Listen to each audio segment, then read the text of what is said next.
Pour l'anniversaire de Paul, ses 4 grands-parents ont acheté en commun 2 casquettes à 15 € l'unité, 3 jeux de société à 28 € pièce, ainsi qu'une console à 99 €. Combien devra payer équitablement chaque personne?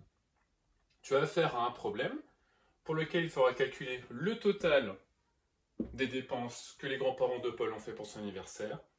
Et il faudra partager ce total en 4, car les grands-parents sont 4 et ils veulent payer équitablement. Équitablement indique un partage.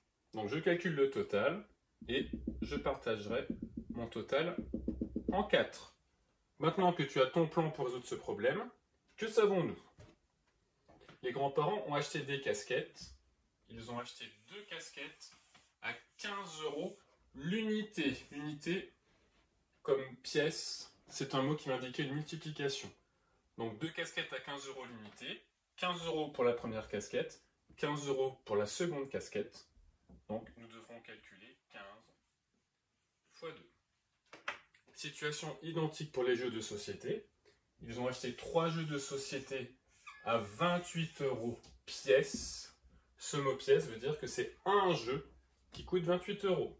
Donc le premier jeu coûte 28 €, le deuxième jeu coûte 28 €, le troisième jeu coûte 28 €. Donc j'aurai 28 € à payer 3 fois.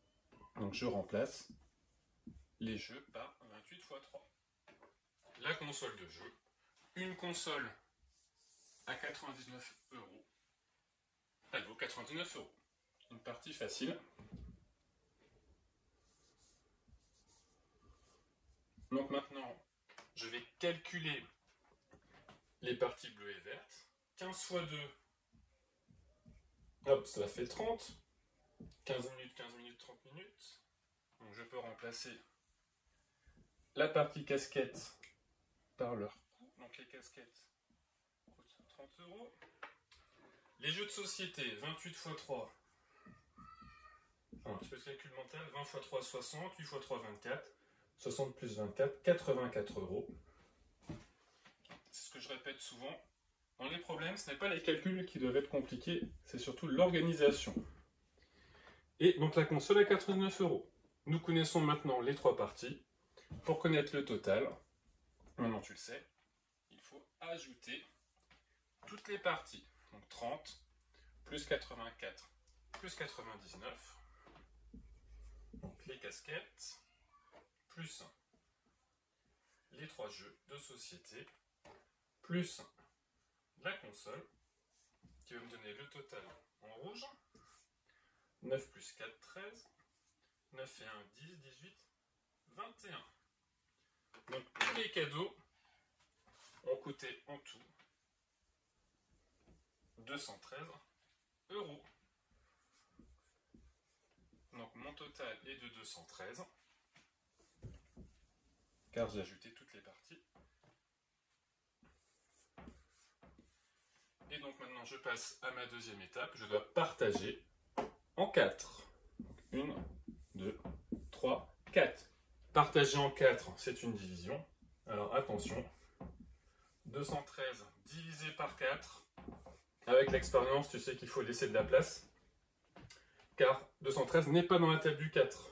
Donc nous aurons un résultat en euros à virgule. Donc première étape, je charge 21 dans la table du 4 au maximum sans dépasser 21. 4 fois 5, 20, il me reste 1. Je descends le 3. 13 dans la table du 4 au maximum sans dépasser. 4 fois 3, 12. Il me reste 1 €. Comme ce sont des euros, je veux passer à une écriture décimale. Je descends le 0, j'ai dépassé la virgule, je mets la virgule. 10 dans la table du 4, 4 fois 2, 8, il me reste 2. Et 20, 20 centimes à partager en 4. 4 fois 5, 20, il ne me reste plus rien. Ma division est terminée. Donc je sais que dans chaque case, je peux indiquer 53 € 25 centimes. 53 € 25 centimes.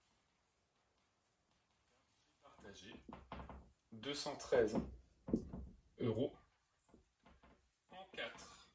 Combien devra payer équitablement chaque personne? Donc elle devra payer. Donc moi ce qui m'intéresse, c'est ce qu'il y a dans une case. 25 centimes.